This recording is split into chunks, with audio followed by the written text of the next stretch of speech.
As human beings, as hungry Westerners, have a remarkable ability to choose whatever we want to eat.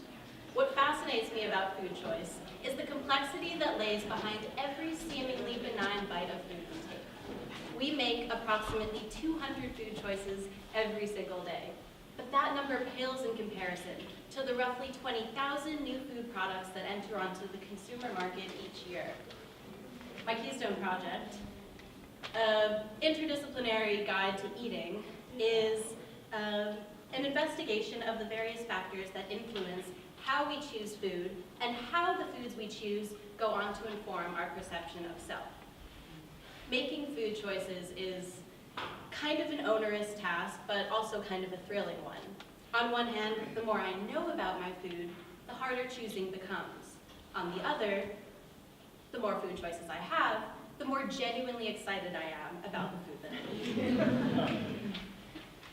Brillat Savarin, famed French gastronome, tends to side with this latter statement, posing, that's Brillat, posing in his Physiology of Taste that the discovery of a new dish confers more happiness on humanity than the discovery of I found myself torn between this fabulous fat 18th century Epicurean gastronaut and this cranky 20th century liberal foodie activist journalist Michael Pollan, who, in contrast to Brillat's optimistic aphorisms, tends to generally doubt whether all of these new food choices are really that beneficial for our health at all, proposing that cuisines are not only concerned with health or even biology, many culinary practices are arbitrary and possibly even maladaptive. In fact, he goes so far as to say that all of these new dishes are no star or blessing, but a dilemma that all of us omnivores are faced with. I couldn't pick sides, because I knew deep down that our choices are intrinsically tied to both of these ideas. New food choices are a delight for our senses, yet so many new food choices pose risks to our health and potentially even evolution because we just don't know the right kinds of foods to choose. Or do we? One group of eaters in particular, the instinctos or instinctivores, relies solely upon their sense of smell and taste to determine exactly which type of food is necessary to maintain their nutritional homeostasis. They do this by scratching and sniffing at a pile of foods displayed in front of them, confident that this visceral choice will be the right one. This leads me to the second reason why I became so invested in studying food choice. Despite the fact that we have so many options and seemingly so little knowledge about all of this food, plenty of omnivores seem to have no difficulty at all in choosing their diets. I've also found these types to have no problem at all in proselytizing their dietary word, making sure that everyone knows exactly why what they're eating is nothing short of the best thing ever. If I sound bitter, I'm not. I'm just envious that my dietary choice process isn't nearly as clear-cut and unquestioning as theirs. I am one of the other food choice types who look to about as many other sources as possible, trying to get the help I think I need.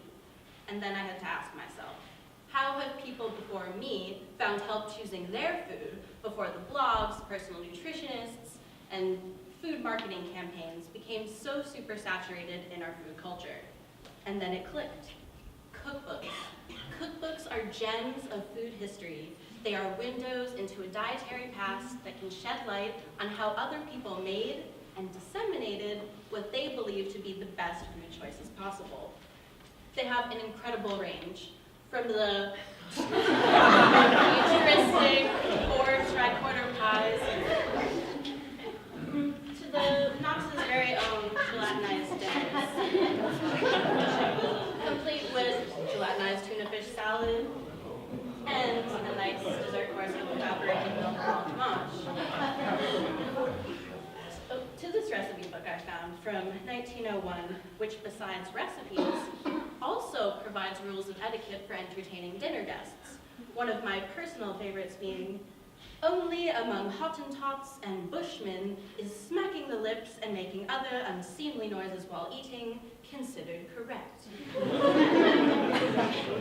Not only do these works give a sense of the heterogeneity and at times political incorrectness of the human diet, they are guides, they are rules that at one point helped other omnivores make their food choices.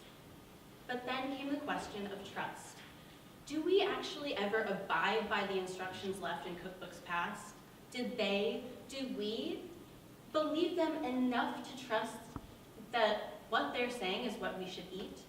It turns out that when it comes to food messages, we all do this quite differently.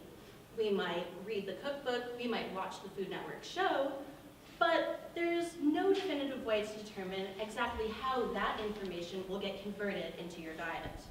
I would contend that the cookbook reader, Jill Neuhaus, the cookbook historian, notes, is frequently consuming the book and its imaginary possibilities, rather than deciding which recipe they'll cook and consume at the dinner table. I found the same to hold true for most food messages. We eaters tend to critically mediate and fantasize about food far more than we actually eat it. Receiving our food knowledge from this culinary zeitgeist, we formulate our own decision using something called a self-directed vocabulary of motive, which is essentially a schmancy food marketing research term describing the two voices negotiating in your head over whether you really need another mocha Tim Tam or whether you just want another mocha Tim Tam. This is a part, and not an insignificant one, of your own food choice story, your dietary narrative, chattering away endlessly as you size up your edible world. So here it goes, the alchemical food choice process. A food message is disseminated, it enters into the culinary canon, it's snatched up by confused omnivores, it's eaten in physical form, and magically, a new food message is created by that eater. This cycle is a distinctly human activity. It is the creation of culture. As food historian Massimo Montanari attests, food is culture when it is produced, even performed, because man does not use only what is found in nature, as do all other animal species, but seeks also to create a food specific unto himself. Interestingly, in tailoring these dietary choices to ourselves, yet another shift occurs within our dietary consciousness that I call, you are what you don't eat. That is, the process of denying or restricting certain foods from the diet in order to form your own personalized food ideology. Take, for example, the Futurist Food Manifesto, written in the 1930s by an avant-garde Italian fascist named Filippo Marinetti. Inside, he establishes an entire code of eating guidelines based on his nationalist obsession with rejecting all foreign foods and omitting all foreign food words from the vernacular. If you had been lucky enough to eat dinner with the Futurists, you might have also been subjected to a polyrhythmic salad, which consists of a box with a crank containing a bowl of lettuce leaves. Without using cutlery, you use your right hand to eat the salad while cranking with your left, which produces a music to which the waiters will dance until your course is finished. And so much more. While most of Italy couldn't stand the Futurists, the Futurist cookbook, or Cucina Futurista, still brought into question long-held cultural food norms, creating their own politically and artistically charged food ideology. Another more contemporary example of being what you're not eating is a class of raw organic vegans who you probably wouldn't immediately associate with the crunchy granola stereotype. Beginning in the late 1960s, punks took the prize as one of the most promising food rejectors around.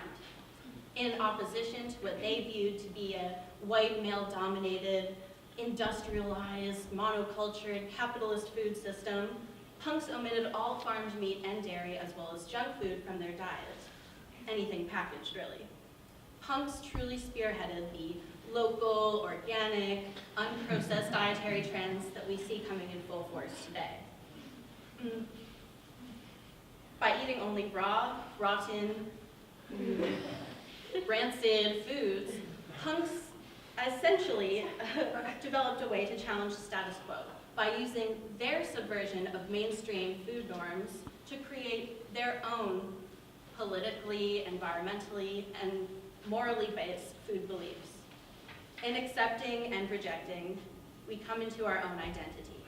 The act of eating elevated from mere biological imperative to a manifestation of our sociocultural values. Thus far, I knew this much.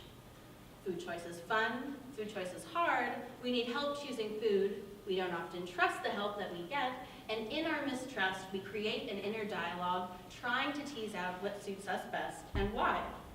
While I don't think that any of these findings are necessarily profound, I did realize that something greater was at work behind all of the seemingly ambiguous pressures governing our food choice. Food choice is an autonomous right, whereby an individual has sovereign control over his or her own selection and ingestion of foods. However, far from being singular, food choice is intrinsically and necessarily a distinctly cultural process, one which requires a community. Communities help to establish food norms, table manners, dietary intake requirements, and in drawing from this communal knowledge, we might decrease our chances of developing maladaptive eating behaviors. More importantly, food is created to be shared, literally. We grow food for others, we cook food for others, we dine with others, and even when we dine alone, the food we eat tends to impact everyone else. In defining what is okay versus not okay to eat, we create strong social messages. And as Michael Pollan upholds, a community's food preferences represent one of the strongest social glues we have. Food is social. And society is complicated. It's no wonder that of those 200 food choices we make every day, the majority are unexplained by scientists. So the next time you find yourself daunted, exasperated, or flat out dumbfounded over which foods to choose, one helpful thing to remember is you're not alone.